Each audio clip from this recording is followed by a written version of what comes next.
عظمتوں والی ذات ہے. اللہ کا جو کلام ہے قرآن مجید فرقان حمید، یہ بھی عظمتوں والی کتاب ہے.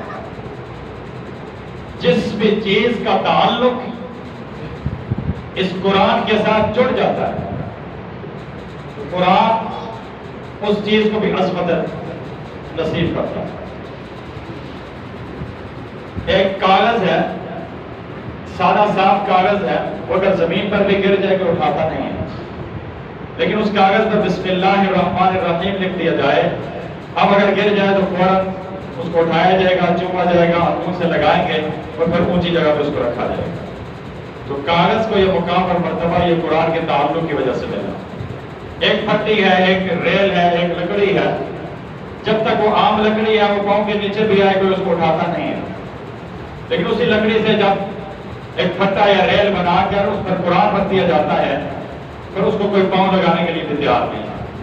یہ پلاسٹک کی یہ ریلیں پڑی ہیں، پھٹے پڑے ہیں، یہ صرف پلاسٹک ہو تو اس کے کوئی ویلیو نہیں ہے، لیکن اس کا تعلق جب قرآن کے ساتھ جڑ گیا تو پھر اس کو ایک عظمت مل گئی. ایک کپڑا ہے جس کی عام روٹین میں کوئی ویلیو نہیں ہے، لیکن اسی کپڑے کو جب قرآن مجید کا غلاف بنا دیا جاتا ہے پھر اب وہ معزز ہو جاتا ہے. میرے محترم بھائیوں اور دوستوں، اسی طرح جس بچے کا تعلق، جس انسان کا تعلق، جس مسلمان کا تعلق رب کے قرآن کے ساتھ جڑ جائے، جو اپنے سینے کو قرآن کے لیے برتن بنا دے، اللہ رب العالمین دنیا کے اندر بھی اور مرنے کے بعد آخرت میں بھی اس انسان کو وہ بلندیاں، عزتیں اور عظمتیں عطا فرمائے. آج دنیا میں ہم دیکھتے ہیں کہ اعمال کے اعتبار سے کتنا گیار گزرا مسلمان ہی کیوں نہ ہو، لیکن حافظ قرآن کی طرف پشت کرتے ہوئے گھبراتا ہے کہ اس کے سینے میں قرآن ہے، اس کی طرف پشت نہیں کرتا. قرآن کتابی شکل میں ہو اس کی طرف بھی آدمی پشت نہیں کرتا، اور اگر کسی کے سینے میں قرآن ہو حافظ قرآن کی طرف بھی پشت نہیں کی جاتی. یہ ظاہری ایک عقیدت ہے، یہ ظاہری ایک محبت ہے جو قرآن پڑھنے والے کے لیے ہر مسلمان کے دل میں اللہ تعالیٰ نے ڈالا. اور آخرت میں اس حافظ قرآن کو کیا اعزاز و اکرام سے نوازا جائے گا. ایک حدیث مبارکہ میں نے آپ کے سامنے تلاوت کی. اللہ کے پاک پیغمبر صلی اللہ علیہ وسلم ارشاد فرماتے ہیں یقال لصاحب القرآن، کہ کل جب میدان محشر ہوگا ایمان والوں کے لیے جنت کا فیصلہ ہو جائے گا تو حافظ قرآن سے کہا جائے گا اقرا، قرآن پڑھو، وارتقی، اور جنت کے درجات پہ چڑھتے جاؤ، اور بڑا ورتل کما کنت ترتل فی الدنیا، اور بالکل اسی طرح ٹھہر ٹھہر کے آہستہ آہستہ پورے غنہ مت کے ساتھ پوری تجوید اور قرات کے اصولوں کے مطابق اسی طرح ٹھہر ٹھہر کے پڑھو جس طرح حافظ اسد اللہ یہ ڈوگنور کی جامع مسجد میں بیٹھ کے پڑھتا رہا. کل اس کو میدان محشر میں بھی کہا جائے گا جس طرح ڈوگنور مسجد میں بیٹھ کے پڑھتے تھے اسی طرح ٹھہر ٹھہر کے اللہ کا قرآن پڑھو. الحمد سے شروع کر لو اور پڑھتے پڑھتے والناس تک آ جاؤ. جہاں تم والناس پہ پہنچو گے یہ تمہارا مقام ہے، یہ تمہارا مرتبہ ہے. کما کنت ترتل فی الدنیا فإن منزلک عند آخر آیۃ تقرؤها، اور تمہارا ٹھکانہ، تمہارا مقام، تمہارا مرتبہ، تمہارا درجہ وہ مقام ہوگا جہاں تم والناس پہ پہنچو گے. الف لام میم سے شروع کرو، الحمد سے شروع کرو، ایک ایک لفظ پڑھتے جاؤ اور جنت کی سیڑھی، جنت کے درجات پہ چڑھتے جاؤ. کیا اعزاز و اکرام. اور جو والدین کو وہ تاج پہنایا جائے گا کہ جس کی روشنی کے سامنے سورج کی روشنی بیمار پڑ جائے گی. تو میرے محترم بھائیوں اور دوستوں، یہ معصوم بچے، یہ جو اللہ تعالیٰ نے آپ کو اولاد کے طور پہ دے دیے، ان بچوں کی دینی تربیت یہ بطور خاص والدین کی ذمہ داری ہے. ان کے دیگر جتنے حقوق ہیں، کھانا پینا، باقی لوازمات، آپ پورا کرتے ہیں، تو ان کی دینی تربیت وہ آپ کی ذمہ داری ہے۔ ترمذی شریف کی حدیث مبارکہ ہے، اللہ کے پاک پیغمبر صلی اللہ علیہ وسلم ارشاد فرماتے ہیں اذا مات الانسان، جب انسان فوت ہو جاتا ہے انقطع عملہ، اس کے سارے اعمال منقطع ہو جاتے ہیں۔ اب یہ آدمی نہ نماز پڑھ سکتا ہے، نہ روزہ رکھ سکتا ہے، نہ زکوٰۃ دے سکتا ہے، نہ حج کر سکتا ہے، نہ صدقہ خیرات، نہ تلاوت، نہ ذکر، نہ دعا، سارے اعمال بند ہو گئے۔ اب یہ خود کچھ بھی نہیں کر سکتا، مرنے سے پہلے سارے اعمال کر سکتا تھا، اب قبر میں چلا گیا، اب اس کے اپنے نامہ اعمال کا رجسٹر بند ہو گیا۔ آگے بڑھنا الا من ثلاث، تین چیزیں ہیں جن کا اجر و ثواب مرنے والے کو قبر میں جانے کے بعد بھی اس کو وہاں ملتا رہے گا۔ پہلی چیز صدقۃ جاریہ، دنیا میں کوئی ایسا کام کیا صدقہ جاریہ کے طور پر کہ مرنے کے بعد بھی اس کا فائدہ لوگوں تک پہنچتا ہے، اس صدقہ جاریہ کا ثواب اس مرنے والے کو اپنی قبر میں بھی ملتا رہے گا۔ دوسری چیز فرمائی او علم ینتفع بہ، یا کوئی ایسا مفید علم جو اس نے سیکھا اور سیکھنے کے بعد پھر اس کو سکھایا، دوسروں کو اس کا فائدہ پہنچتا رہا۔ اب یہ آدمی خود تو قبر میں چلا گیا، لیکن چونکہ باقی لوگوں کو اس نے علم سکھایا تھا تو باقی لوگ اس کے علم کی روشنی میں اپنا نفع نقصان کا جانتے رہے، اپنے اچھے برے کی تمیز کرتے رہے، گناہوں سے بچتے رہے، نیک اعمال کرتے رہے۔ اس آدمی کو اپنی قبر کے اندر بھی اجر و ثواب ملتا رہے گا۔ میں مثال دیتا ہوں، میرے اساتذہ نے مجھے نورانی قاعدہ پڑھایا، مجھے ناظرہ قرآن پڑھایا، مجھے حفظ کروایا، مجھے درس نظامی عالم کورس کروایا، اس میں قرآن کا ترجمہ بھی ہے، تفسیر بھی ہے، احادیث بھی ہے، فقہ کے مسائل بھی ہیں، ساری چیزیں مجھے پڑھائی، اور میرے سر کے اوپر پگڑی باندھ کے مجھے بھیج دیا، بیٹا آپ جاؤ، اب جا کے نور کے مدرسے میں اور مسجد میں یہاں دین کی خدمت کرو۔ اب میں یہ جتنی محنت کروں گا اپنی آخری سانسوں تک محنت میں کر رہا ہوں، میرے اساتذہ اپنی قبروں میں چلے گئے، لیکن میرا ایمان ہے میں جتنی بھی محنت کروں گا اس سب کا ثواب میرے اساتذہ کرام کو ان کی قبروں میں ملے گا۔ میں جتنی محنت کروں گا اس سب کا ثواب ان کو اپنی قبروں میں ملے گا۔ اور واللہ میں جو یہاں آتا ہوں، حضرت کو بھی پتا ہے، باقی کچھ ساتھیوں کو بھی پتا ہوگا، میں پنڈی ایک ہے جو پرانا ایئرپورٹ ہے اس کے پاس ایک مسجد ہے عسکری 12 کی، وہاں پہ میں امام خطیب ہوں۔ ایک کالونی کے ریٹائرڈ آرمی افسران ہیں، ان کی مسجد میں میں امام بھی ہوں، خطیب بھی ہوں۔ وہاں سے اگر گھر کا چولہا ہی جلانا ہے تو وہاں سے میرا چل رہا ہے۔ میں جو یہاں پہ آتا ہوں صرف اس لیے کہ یہ جو چھوٹے معصوم بچے ہیں، آپ کے بیٹے ہیں، آپ کے یہاں کے یا پوری امت مسلمہ کے جتنے بچے ہیں وہ سارے ہمارے بچے ہیں، تو یہ قرآن کے کوئی 2-4 لفظ سیکھ جائے، کوئی حافظ بن جائے، کوئی قاری بن جائے، کوئی عالم بن جائے، کوئی مفتی بن جائے، تو یہ سارے بچے میرے لیے بھی صدقہ جاریہ بنائیں گے۔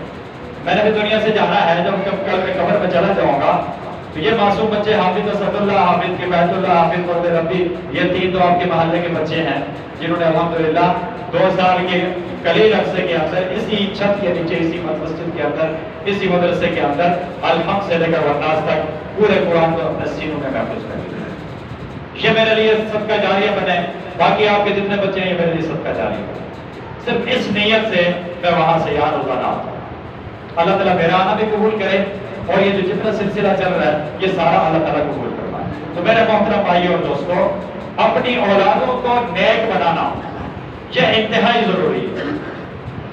اگر اولاد نیک نہیں ہوگی، کل خدا نخواستہ جوان ہونے کے بعد کسی گناہ میں پڑ گئی، کسی گناہ میں مبتلا ہو گئی، ماں باپ نے تربیت نہ کی، تو ماں باپ سے پوچھا جائے گا یہ اولاد آپ کو دی تھی، ان کی تربیت آپ نے کیا کی، ان کو کیا دین سکھایا؟ اور وہ ایک لطیفہ بھی ہے، بلکہ دردناک داستان ہے۔ ایک آدمی وہ مولانا صاحب کے پاس آئے اور آگے کہنے لگے میرے بیٹے نے مجھے مارا ہے، میرے بیٹے نے مجھے مارا۔ مولانا صاحب نے کہا کیوں مارا ہے؟ وہ تو آپ کا بیٹا ہے، بیٹا اپنے باپ کو کیسے مار سکتا ہے؟ اس نے کہا مجھے مارا ہے۔ کہا اچھا مجھے یہ بتائیں آپ نے اپنے بیٹے کو اللہ کا قرآن پڑھایا تھا؟ اس نے کہا نہیں پڑھایا تھا۔ نبی کی حدیث سکھائی تھی؟ کہا نہیں سکھائی تھی۔ دین سکھایا تھا؟ نہیں سکھایا تھا۔ کہا پھر غلطی آپ کے بیٹے کی نہیں بلکہ آپ کی ہے۔ آپ نے نہ اللہ کا قرآن پڑھایا، نہ نبی کی حدیث پڑھائی، نہ دین سکھایا، تو باپ کا ادب کیا ہے، احترام کیا ہے، والدین کی قدر کیا ہے، یہ تو اس رب کے قرآن نے سکھانی تھی اور نبی صلی اللہ علیہ وسلم کے فرمان نے سکھانی تھی۔ آپ نے یہ چیزیں تو سکھائی نہیں ہیں، آپ نے تو دینی تربیت کی نہیں ہے، پھر اب وویلا کرنے، اب شور کرنے کا فائدہ کیا؟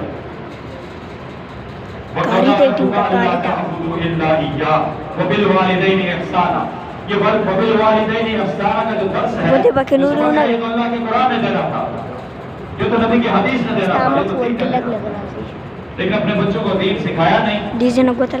پھر بعد میں وہ بڑے ہو کر باغی بن گئے، وہ والدین کو ستانے لگ گئے، پھر ساری زندگی رونے میں گزر گئی۔ تو یہ قصور کس کا ہے؟ یہ ماں باپ کا اپنا قصور ہے۔ اس لیے میرے محترم بھائی اور دوستوں، یہ چھوٹے چھوٹے معصوم بچے، یہ معصوم پھول اللہ تعالیٰ نے آپ کو نصیب فرمائے ہیں، ان کی دینی تربیت کریں، ان کو دین سکھایا ہے، دین سمجھا ہے۔ میں خود بنیادی طور سے پہلے کالج میں پڑھتا ہوں، پھر ایک حدیث مبارکہ میری نظروں سے گزری، بخاری مسلم دیگر اکثر حدیث کی کتابوں میں موجود ہے، خیرکم من تعلم القرآن وعلم، کہ تم میں سے سب سے بہترین وہ شخص ہے جو قرآن سیکھتا ہے اور پھر دوسروں کو سکھاتا ہے۔ تو میرے دل میں اللہ نے یہ بات ڈالی کہ ہم مارکیٹ جاتے ہیں، کپڑا سب سے اچھا لیتے ہیں، جوتا سب سے اچھا پسند کرتے ہیں، اور دیگر کوئی بھی چیز ہمیں لینی ہوتی ہے تو جو سب سے اچھی لگتی ہے وہ ہم لیتے ہیں۔ تو دنیا میں زندگی تو ہم نے گزارنی ہی ہے۔ اگر میں کالج پڑھ لیتا، آج کسی کالج کا پروفیسر ہوتا، میرا چھوٹا بھائی پروفیسر ہے، میں بھی کسی میتھ کا، فزکس کا، کیمسٹری، بایو کا، سائنس کا کسی نہ کسی کالج میں پروفیسر ہوتا، میں بھی اس طرح پڑھا رہا ہوتا جس طرح میرا چھوٹا بھائی پڑھا رہا۔ لیکن میرے دل میں اللہ نے یہ ڈالا ہے کہ جو خیرکم من تعلم القرآن وعلم کا سرٹیفکیٹ یہ اللہ کے نبی صلی اللہ علیہ وسلم نے دیا ہے قرآن پڑھنے اور پڑھانے والے، کہ یہ سب سے بہتر ہے۔ کیوں نہ دنیا میں رہتے ہوئے سب سے بہترین زندگی گزاری۔ اس لیے میرے محترم بھائی اور دوستو، ہم اس کے مخالف نہیں ہیں کہ آپ اپنے بچوں کو اسکول نہ پڑھائیں، اپنے بچوں کو دنیاوی تعلیم نہ دیں، ہم سب کچھ پڑھائیں، لیکن سب سے پہلے اللہ کا قرآن، سب سے پہلے دین سکھائیں، سب سے پہلے اپنے بچوں کو دیندار بنائیں، نماز روزہ زکات حج دین کا پابند بنائیں، مسجد کے ساتھ تعلق مضبوط بنائیں، مدرسے کے ساتھ تعلق مضبوط بنائیں، تب جا کے انشاءاللہ العزیز آپ کے بچے دیندار بھی بنیں گے اور آپ کے فرما بردار بھی بنیں گے، اطاعت گزار بھی بنیں گے، اور آپ کے لیے صدقہ جاریہ بھی بنیں گے۔ اب جن لوگوں نے دین اپنے بچوں کو نہیں سکھایا، والدین کا جنازہ سب نے پڑھا لیکن بیٹے کو نماز جنازہ ہی نہیں آتی، اب وہ کس طرح وہ ہاتھ اٹھائے گا اور اپنے ماں باپ کے لیے وہ دعائیں مغفرت کرے گا؟ اس کو تو آتا ہی کچھ نہیں ہے۔ اور جو ماشاءاللہ حافظ قرآن ہے تو وہ اپنے عزیز و اقارب کے لیے، اپنے رشتہ داروں کے لیے، سب کے لیے وہ ہاتھ اٹھا کر الحمد سے شروع کریں گے، والناس تک سارا قرآن پڑھیں گے۔ یا اللہ جتنا قرآن میں نے پڑھا میرے ابا کو بھی پہنچا، میری اماں کو بھی پہنچا، میرے دادا کو بھی پہنچا، دادی کو، نانی اور دادا سب کو پہنچایا، تو یہ ثواب ان کو، ان کے عزیز و اقارب کو، رشتہ داروں کو قبرستان میں بھی ملے گا۔ تو میرے محترم بھائی اور دوستو، یہ اولاد اللہ نے دی ہے، ان کو سیدھے راستے پہ ڈالیں۔ یہ آپ کا مدرسہ ہے، یہ آپ کی مسجد ہے، آپ اہل محلہ ہے، یہ آپ نے مل کر اس کو چلانا۔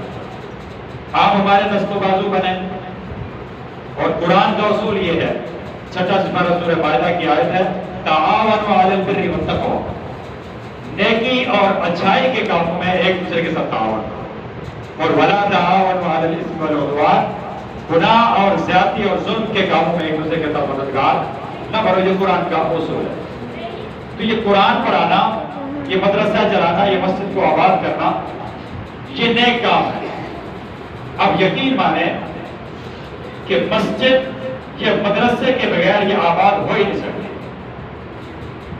اس لیے کہ ہم دیکھتے ہیں سوسائٹی کے اندر جہاں جہاں صرف مسجد ہے، صرف مسجد ہے، اب مسجد میں 5 وقت کی نماز ہوتی ہے، فجر کی نماز پڑھ لی، آدھا گھنٹہ پونا گھنٹہ گھنٹے کے بعد مسجد کو تالا لگ گیا، مسجد بند ہو گئی۔ اب مسجد دوبارہ کب کھلے گی؟ ظہر کے وقت۔ ظہر کی نماز پڑھی، پھر سارے لوگ نماز پڑھ کے اپنے گھروں کو چلے گئے، عصر تک مسجد پھر ویران۔ عصر کی نماز پڑھی، پھر لوگ چلے گئے، مغرب تک ویران ہے، مغرب کی نماز پڑھی، عشاء تک مسجد خالی ہے۔ تو مسجد کی آبادی وہ مدرسے کی وجہ سے ہوتی ہے۔ اب یہاں پہ الحمدللہ حفظ کی کلاس ہے، یہ بچے فجر کے بعد شروع کرتے ہیں، 11:30 تک ان کی کلاس ہوتی ہے، پھر اس کے بعد ظہر سے عصر تک ہوتی ہے، مغرب سے عشاء تک ہوتی ہے، عشاء کے بعد بھی بعض بچے بیٹھ کے پڑھتے ہیں۔ تو یہ مستقل طور پر صبح سے لے کر شام تک مستقل آپ کی یہ مسجد آباد۔ تو جہاں جہاں قرآن پڑھا جاتا ہے، اس قرآن کے پڑھنے کی وجہ سے یہ صدایں جب اوپر آسمان کی طرف جاتی ہیں تو اللہ رب العالمین کو کی رحمتیں متوجہ ہوتی ہیں، اور جو عذاب آنا ہوتا ہے اس بستی پر، وہ اس قرآن، ان معصوم بچوں کی وجہ سے، اس قرآن کی تلاوت کی وجہ سے وہ عذاب ٹل جاتا ہے۔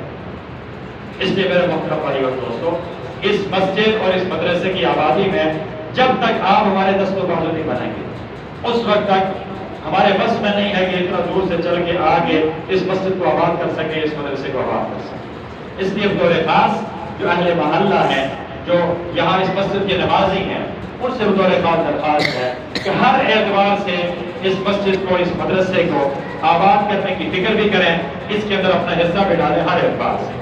وہ مالی طور پہ بھی تعاون ہو سکتا ہے، وہ جانی طور پہ بھی ہو سکتا ہے، وہ اپنے بچوں کو یہاں بھیج کر حفظ اور ناظرہ پڑھا کے دین سکھا کر اس طور پہ بھی یہ تعاون ہو سکتا ہے۔